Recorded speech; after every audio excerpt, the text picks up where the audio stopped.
사면 초가에도 길을 여시는 하나님. 사면 초가에도 길을 여시는 하나님. 우리가 흔히 생을 살아가다 보면 전후 좌우 앞길이 꽉 막혔다, 뭐 이런 얘기를 하는 경우가 있죠. 어디를 둘러봐도 헤어날 문제를 해결할 그런 어떤 기미가 전혀 보이지 않는 그런 상황을 보통 사면 초가에 이렇게 휩싸여 있다, 사면 초가 가운데 빠졌다, 뭐 이런 표현들을 많이 합니다. 그야말로 빠져나갈 구멍이 전혀 보이지 않는 이런 상황인 것이죠. 다윗은 이미 어제도 자기를 구해줬던 그일라 사람들의 배반을 경험했고, 오늘 본문 역시 마찬가지 10사람들이 그야말로 사울에게 일부러 가서 고자질을 해서 내가 이렇게 정말로 다윗을 고자질하는 그런 모습을 보게 됩니다. 10사람들, 19절 말씀에 그때 10사람들이 기브야에 이르러 사울에게 나와 이르되, 10사람들은 다윗과 같은 동네 사람들이거든요. 그러니까 다윗의 고향 사람들이라고 할 수 있는 겁니다. 그러니까 고향 사람들이 우리 흔히 영화에서 한 장면 대사처럼 우리가 남이가 뭐 이런 어떤 그런 것들이 있지 않습니까? 특별히 우리 한국 사람들은 굉장히 어떤 학연, 지연 이런 걸 중요하게 여기잖아요. 너 고향이 어디냐, 뭐 어디 학교 나왔냐, 뭐 한 2번, 3번 건너뛰다 보면 다 친분이 있게 되는 그런 모습들이 우리 한국 사회 가운데 있죠. 그러다 보니까 뭐 한국에 여러 그 향후회라는 것이 있어가지고 굉장히 발달되어 있기도 하고 그렇습니다.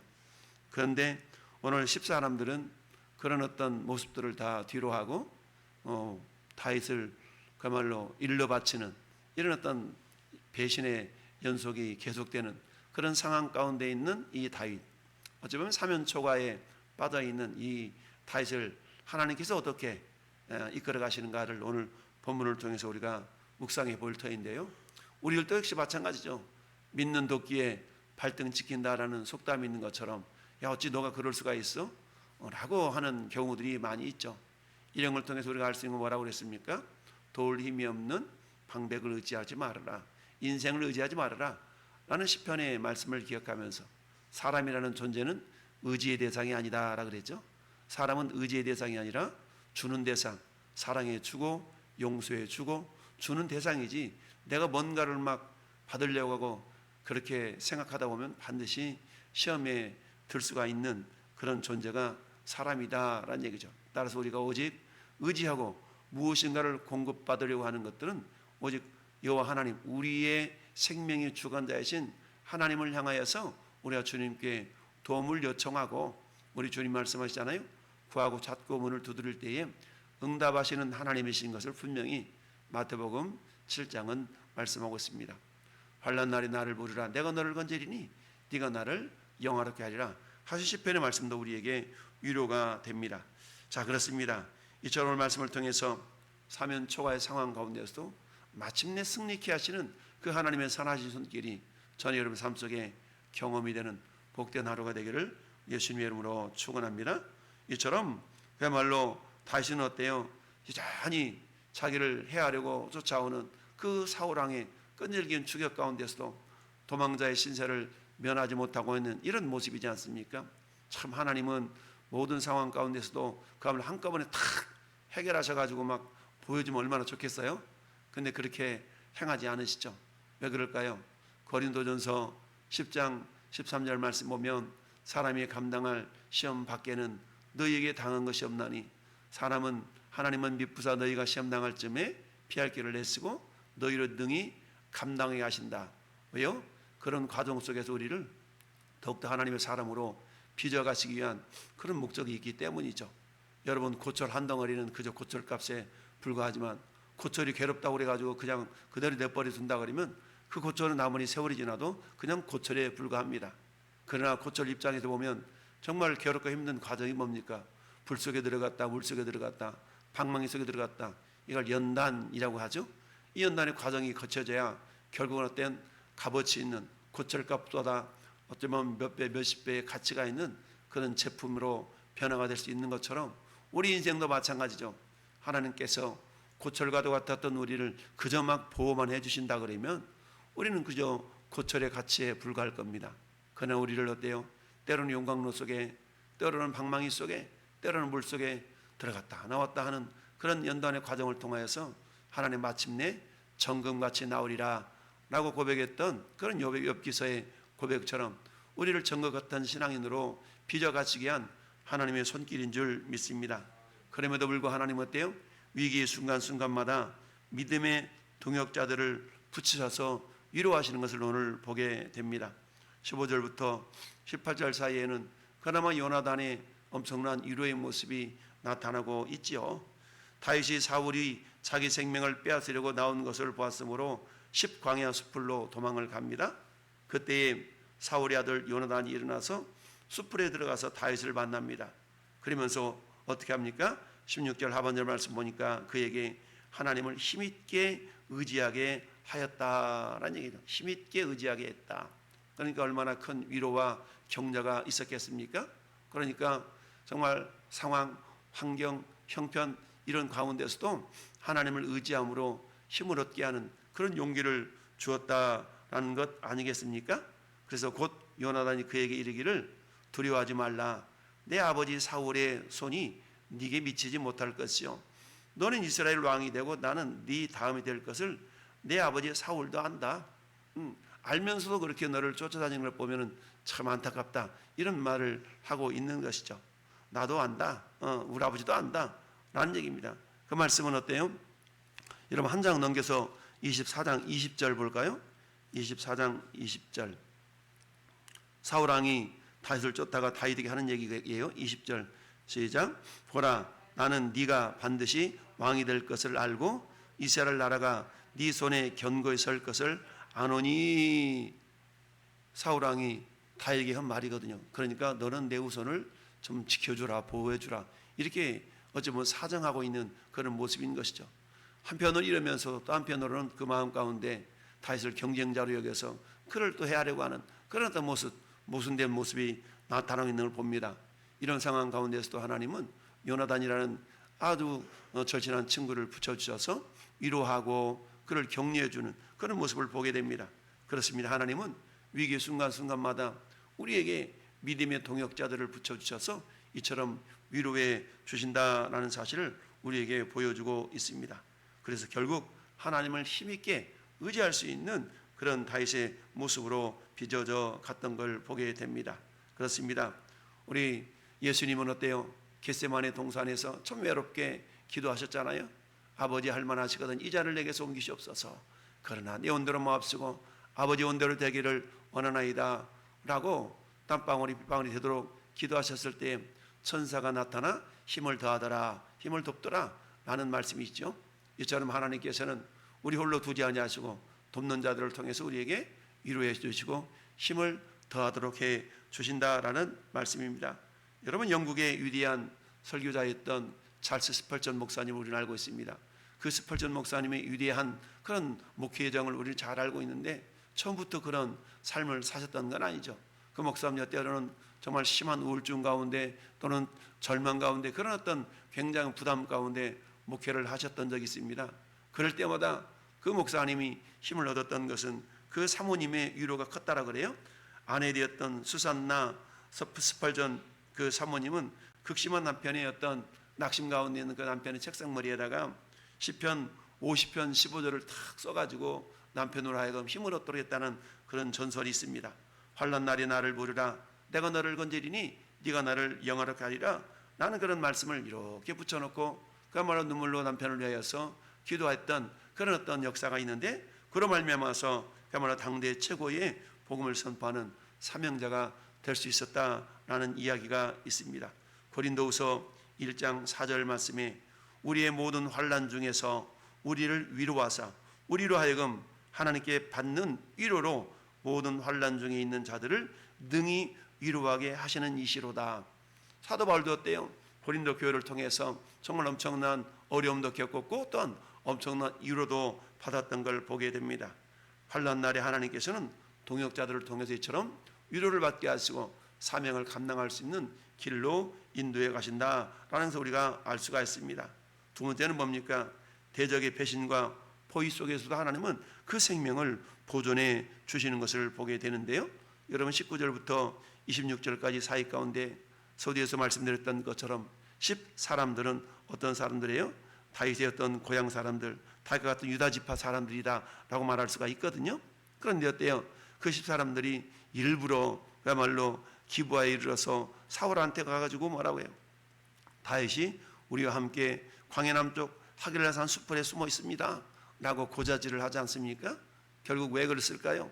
어제도 얘기했던 것처럼 비록 고향 사람들이 할지라도 여차하면 사울의 잔인성을 알고 있었기 때문에 자기들의 목숨이 위태롭다는 것을 알아서 어떻게든지 선제적으로 먼저 다윗한테 가서 세상 말로 알랑방구를 끼고 있는 것이죠.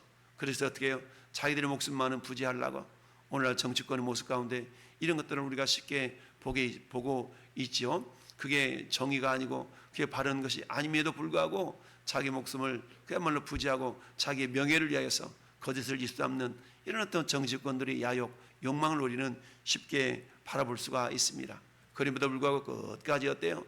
정말로 공의로운 정의론자 편에 서서 자기 생명도 부지하지 아니하고 위협을 무릅쓰고 그런 자 편에 서 있는 그런 또 사람들도 있음을 우리는 볼 수가 있습니다. 이처럼 대적의 배신과 포위 속에서도 하나님께서는 이런 다윗을 겨전히 이렇게 보호해 주시고 있는 것을 보게 됩니다. 그래서 다윗이 이렇게 아라바 광야까지 그야말로 10광야에서 하길라산 숲으로 그리고 광야 남쪽 마흔 광야 아라바로 이렇게 계속 도망쳐 갈 수 있도록 하나님께서는 이렇게 은혜를 베풀어 주시는 것을 보게 됩니다. 그런 상황 가운데서도 우리 하나님은 어때요? 26절 말씀 보니까 사울이 산 이쪽으로 가매 다윗과 그의 사람들은 산 저쪽으로 가면서 이렇게 피할 길을 피해가는 그런 어떤 모습들을 보게 됩니다. 그렇습니다.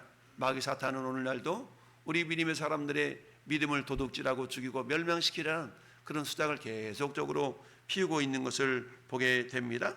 이처럼 십광야 주민들이 다윗의 밀고자가 되고 사울의 군대를 이끌고 와서 이쪽에서 가말로 다윗을 완전히 포위해서 잡힐 듯한 그런 상황 가운데 있었지만 그러나 하나님은 어때요? 대적들의 아주 촘촘한 그물망처럼 이처럼 위협해오는 다가오는 그런 어떤 상황 가운데서도 하나님께서는 어때요?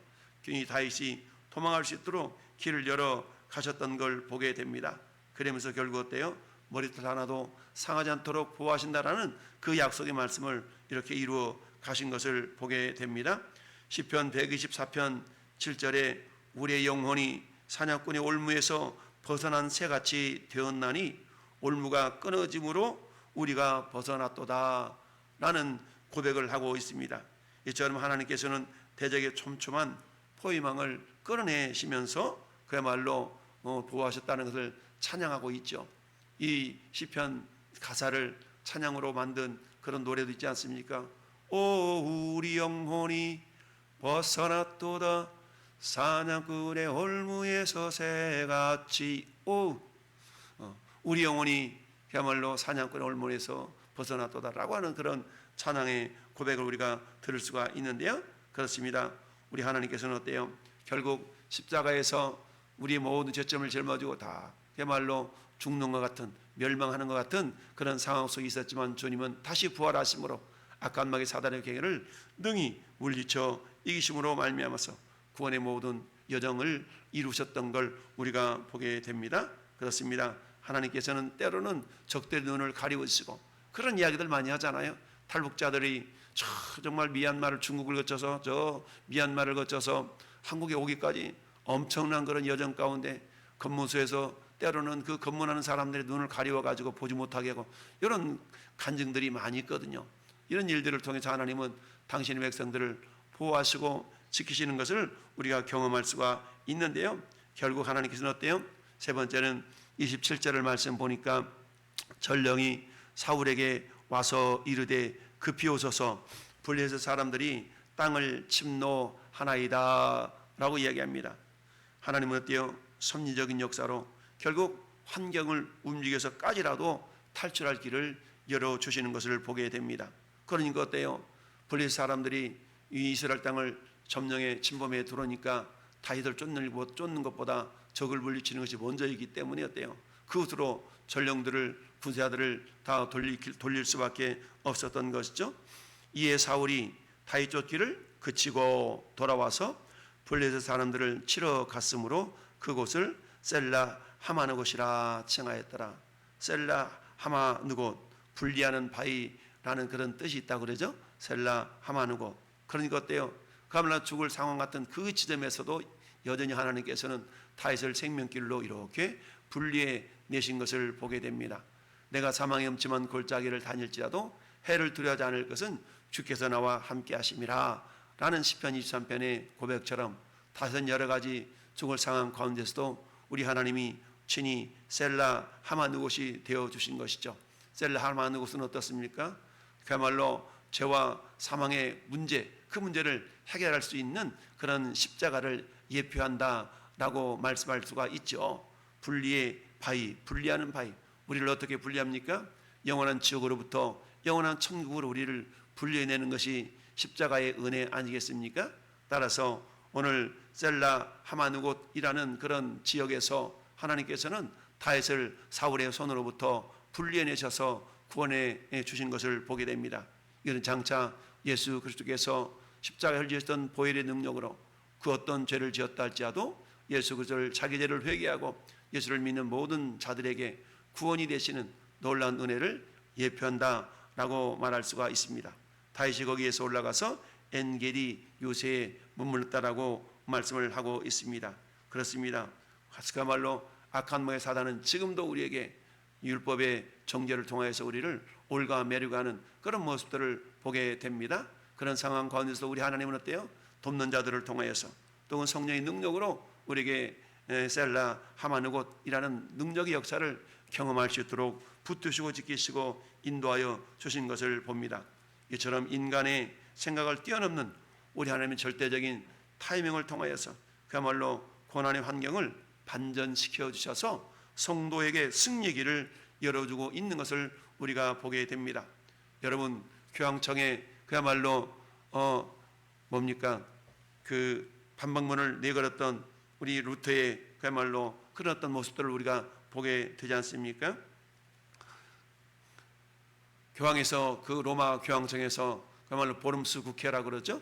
로마 교황청에서 그야말로 보름수 국회로 루터를 이렇게 초빙해라고 해야 됩니까? 뭐랍니까? 이게 불러가 가지고 그야말로 이제 루터 네가 잘못했지 인정해라고 하는 어떤 95개 방반문을 비텐베르크 교회 그 정문에다가 이렇게 붙여놨던 사건이 16세기에 있었지 않습니까? 그때였대요. 너가 잘못을 시인하고 인정하고 저걸 취소하면 용서해 줄게. 말하자면 그런 일들이 있었죠. 그런데 어땠습니까? 그런 어떤 부분에 대해서 결코 자기 뜻을 굽히지 않냐고 자기 옳은 것을 주장하다가 결국 어때요? 굉장히 붙잡힐 위험한 상황 가운데 있었던 것이죠. 그때 작센의 선제후 현자 프리디 3세의 어떤 도움으로 말미암아서 정말 위험에 그 목숨의 위험 가운데서도 건짐을 받는 그런 어떤 일화가 있는데요. 우리 하나님은 당신의 백성들을 위험한 상황 가운데서 이렇게 구원해내시는 그런 놀라운 은혜를 우리에게 보여주는 것을 보게 됩니다. 오늘 본문에서 우리 하나님께서는 당신의 백성이었던 이 다윗을 이처럼 다양한 모습으로 구원해 주신 것을 보게 되는데요. 골로새서 1장 13절 말씀에 그가 우리를 흑암의 권세에서 건져내사 그의 사랑의 아들의 나라로 옮기셨으니 라고 말씀하고 있습니다. 결국 셀라 하마느곳에 해당하시는 주님의 십자가의 능력으로 우리를 영원한 사망 가운데서 건져내셔서 영원한 생명으로 인도하신 주님의 은혜를 우리 엿볼 수 있게 하시는데요. 이처럼 다윗은 사울왕의 끊임없는 추격 가운데서도 하나님의 보호하심과 하나님의 섭리로 말미암아서 끝까지 그 생명을 지켜주신 것을 보게 됩니다. 그렇습니다. 우리의 삶이 때로는 사면초가에 당하는 그 가운데 빠지는 그런 어려움 속에 있을 수가 있습니다. 그럴 때마다 우리는 어때요? 낙심하지 않냐고 하나님의 어떤 놀라운 섭리 손길을 기대하면서 우리가 기도할 때 하나님 반드시 우리를 지키시고 건져주시는 은혜가 우리 삶 가운데 나타나게 될 줄로 믿습니다. 오늘 하루도 이런 주님의 손길이 저 여러분 삶의 현장 가운데 나타날 수 있기를 예수님의 이름으로 축원합니다. 아멘.